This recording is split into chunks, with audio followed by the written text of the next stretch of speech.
Good evening. Welcome to Northbeat. I'm Megan Roberts.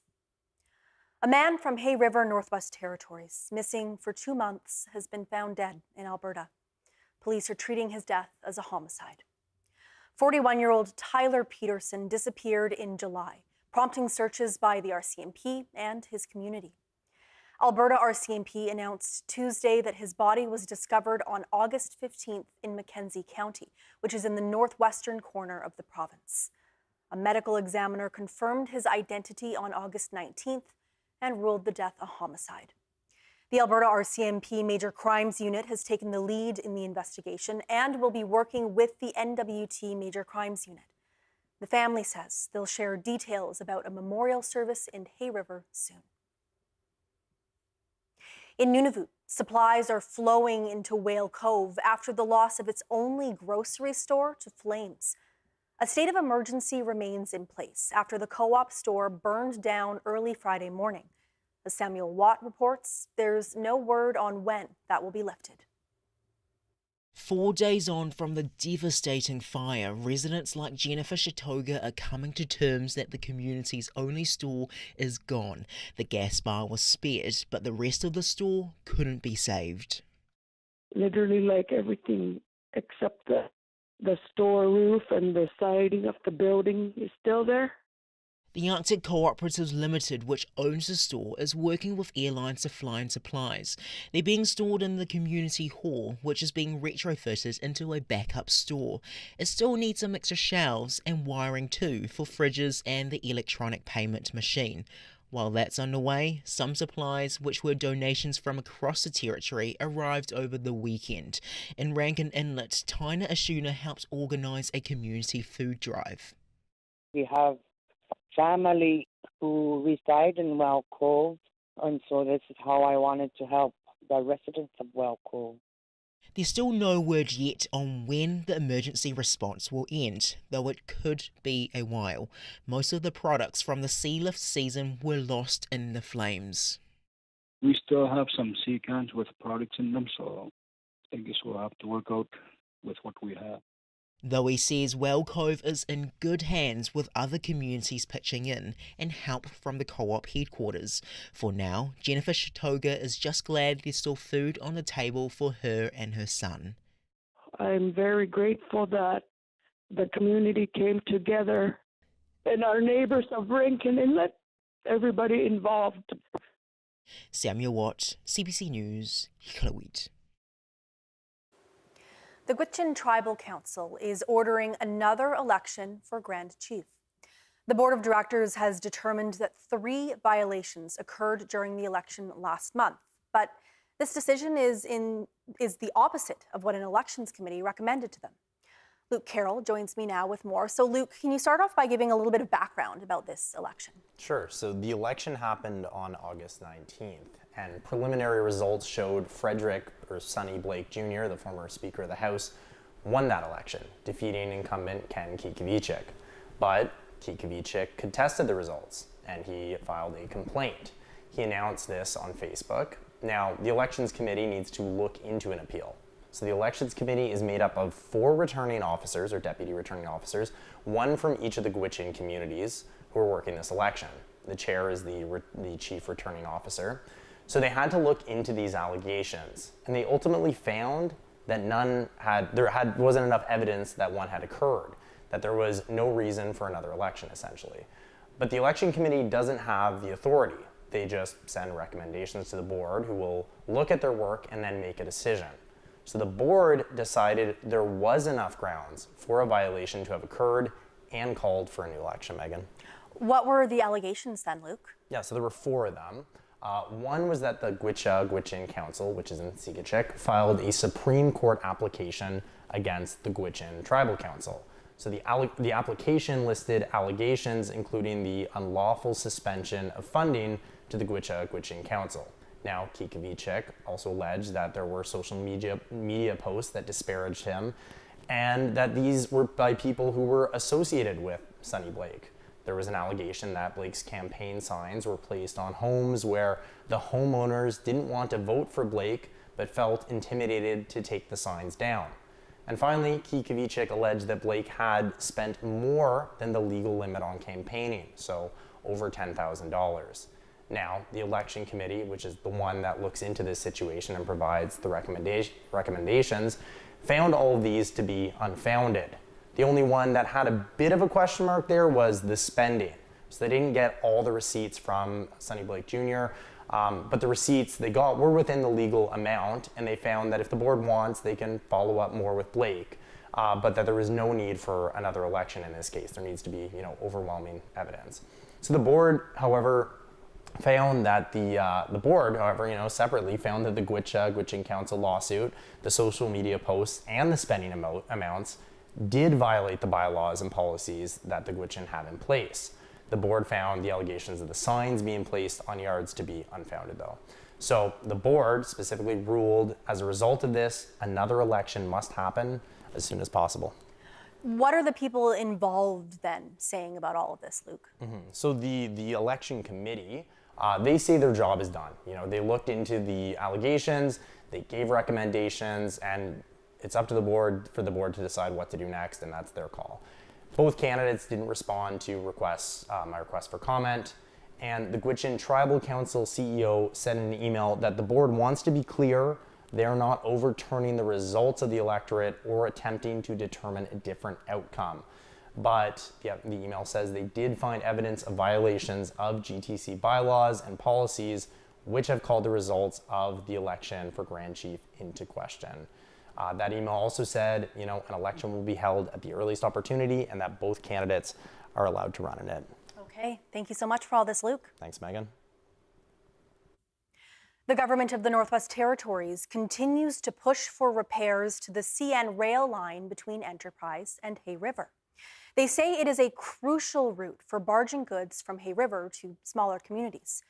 This comes as CN repaired and reopened a different rail line in the north. That line, from the NWT Alberta border to Enterprise, was damaged 3 weeks ago by wildfire. The CBC's Nadir Hashmi has more.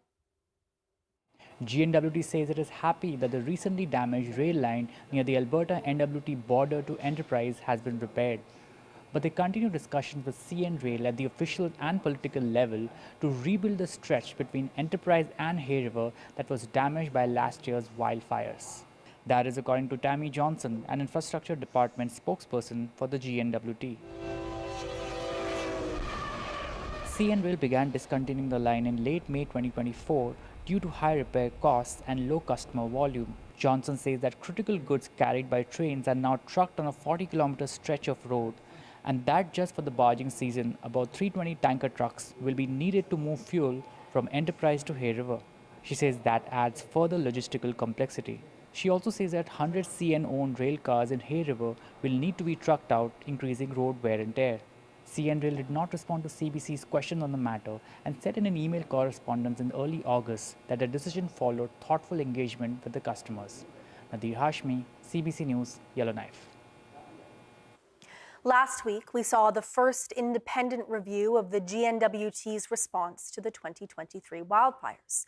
It sparked a lot of conversations about emergency preparedness, and two community leaders say there's still lots to talk about, including where to put evacuees. Carla Ulrich has that story. Jim Dives is the deputy mayor of Enterprise. He says that before most of the hamlet burnt down last August, it was a safe haven for evacuees from the South Slave. Enterprise took in Hay River and KFN residents during the flood in 2022 and wildfire in May 2023. Dives says he would like to see the territory develop a better system for communication. We're really sort of put in an awkward position because we're where everybody has to go through in order to get anywhere else. But I mean, we're still dealing with highway closures between here and the border. There's no notice given to us when they're going to do it. They just close the border. So there's very little communication between the territorial government and us when it comes to closures or that kind of stuff. Even though they are still rebuilding, Dive says the hamlet could be a good location to construct an evacuation center, a designated place to welcome fleeing residents. The mayor of High Level, Crystal McAteer, would also like one to be built in her town. The community regularly takes in evacuees from Alberta and is the first stop for territorial residents heading south. We just want to provide a facility where they would be safe until their governments figure out who's in charge of what, because many of them don't have even the means to go south. If we had, the territories advocating with us, it could mean a big difference.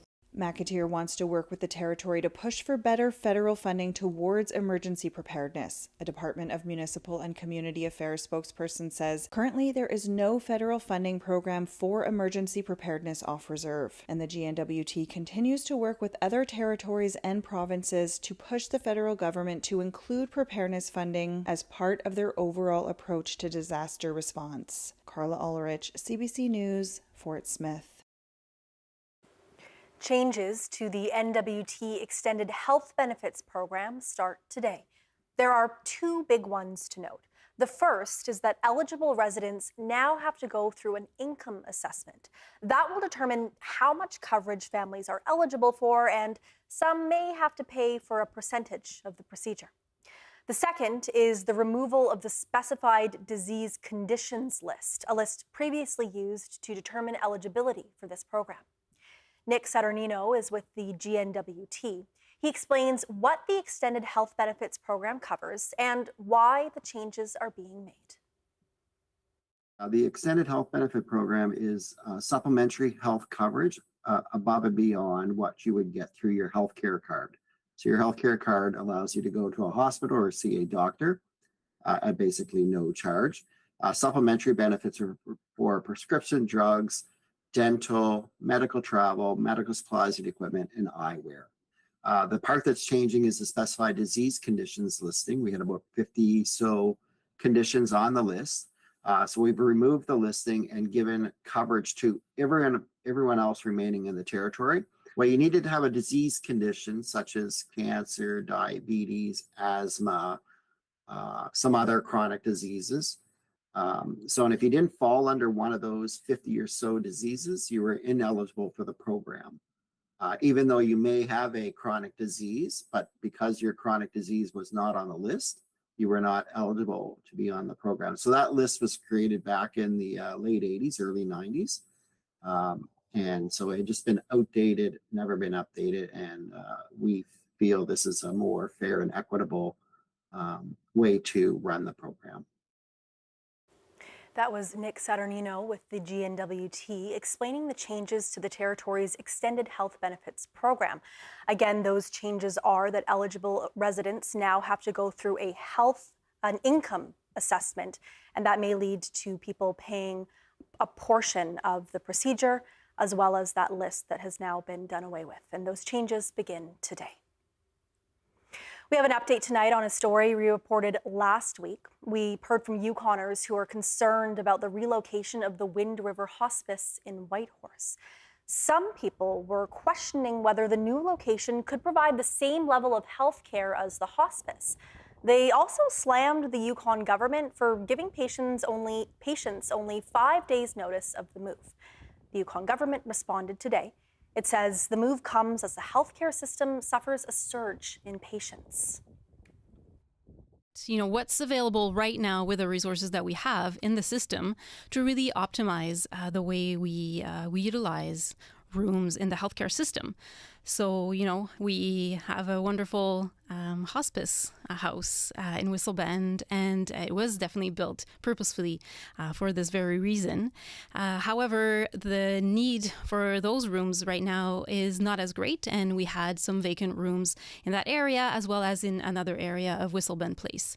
So having, Yukoners being admitted in the emergencies department when having vacant rooms in other parts of the system really required, thorough thinking or rethinking. So that was really the catalyst for the reason to moving Wind River to a different house within Whistle Bend. Poirier recognized the move is a loss, but she says the new space will fill patient needs adequately. The palliative unit is now in a different section of Whistle Bend Place, which is a long-term care home in Whitehorse. Triple. Homicide accepted. Everything all right here? Yeah. Is there a problem?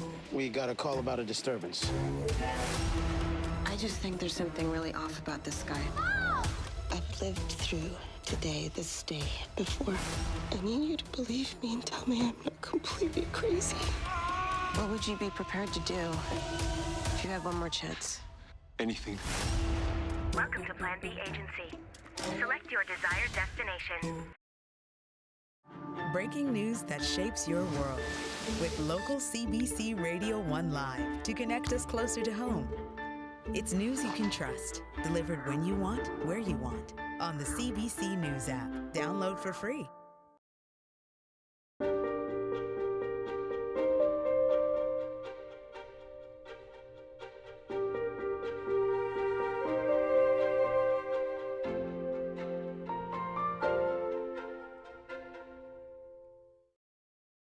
Imagine how good the TV's gonna look now. Oh, God! This is incredible. Did you know this? As if. Could the pressure be any higher?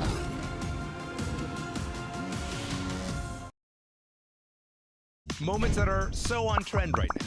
Ticket pricing, artificial intelligence, being a Swiftie. Commotion, available now on CBC Listen or wherever you get your podcasts.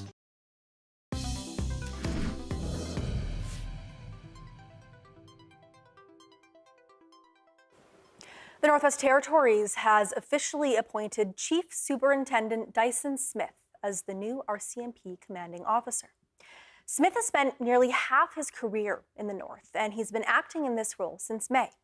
Today, we learned more about his priorities for the RCMP, including how he plans to build stronger relationships with Indigenous communities. Here's part of his conversation with the CBC's Shannon Scott. One of the things that I really would like to do, and this is something I've been talking about for a long time everywhere I've gone, is trying to demystify policing. I want people to understand and be comfortable with their police force and understand why we do things. Now, of course, there's times where we can't tell everything that we're doing because there's certain techniques we have to keep secretive. We have to protect them. There's also certain parts of investigations that we can't divulge because it could jeopardize the future of that investigation. But I would like to basically pull back the curtain and show what we do, what we have to offer, and why we do things the way we do. I think that would help to dispel a lot of the, I won't say rumor, but misinformation that's sometimes out there. How do you do that? Well, for example, we could have basically a show and tell with our police dog service, explaining how the dog is used, why it's used, when it's deployed, when it's not deployed, and how it's trained. There's nothing secretive about that stuff. But then when you see the dog in your community, there's that familiarization already and maybe a lack of fear as well, because we don't want people to be afraid of what we're doing. We're there for a purpose, and our number one priority is public safety. What would you say to people who maybe don't have trust in police, especially in Indigenous communities? Sometimes you can't change that. Sometimes the damage has been done. What I would ask is give us a chance. That's what I could ask. That was Dyson Smith, the NWT's new RCMP commanding officer, speaking about his priorities for the RCMP. The Inuvik Fire Department is recruiting new members. An open house is being held tomorrow night. The CBC's Des Loreen has more. Ventilation, yeah. So yeah, when we actually get, what they really join to help their community. With the proper fire. I'll take this as far as I can go. It's very exciting. It gives me pride. I very much take pride in being able to do what I can to protect the community. Now they're looking for new members to help them. The Inuvik department wants to train and pay new members to learn valuable skills. Absolutely, it's a great experience. I invite everyone to come out and check us out. Of course. Do you know what's going to happen when we open the doors? Flash on them? Flash on. So all suddenly, whoa, we're right back up here. I really want to see more and more local people a part of the department because it's been a huge part of my 4.5, almost 5 years being back home. The department is hosting an open house this coming Wednesday, September 4th. They're inviting any interested people to come check it out. Des Loreen, CBC News, Inuvik. It's back to school for many kids across the country today, but some places haven't been able to get classrooms reopened. Jasper, Alberta is still recovering from wildfires that destroyed a third of the town in July. And as the CBC's Janet French tells us, it's among a growing number of jurisdictions being forced to cope with the aftermath of natural disasters. After a month of evacuation, the LeBlanc family is thankful their children will start the school year in Jasper. These kids have been through something life-changing, and they need to be together to process it. The LeBlanc's house was among the 360 buildings destroyed by wildfire, along with most of their belongings. This is like the little beacon of light that we're all looking towards after a very difficult summer. Jasper's 2 school buildings were spared from destruction. School staff were able to shut down the ventilation systems remotely, but smoke and toxins got inside through windows left open. The building was flooded with char and ash, and that is unhealthy to breathe. Schools in Jasper are among the latest forced to adapt in the face of natural disasters. Wildfires have also forced out residents from 2 northern Saskatchewan communities, delaying the start of school in the town of Sandy Bay. A World Bank study published earlier this year found disasters such as wildfires, floods, and extreme heat are causing increasing school closures. Emergency planning, ensuring that you're ready to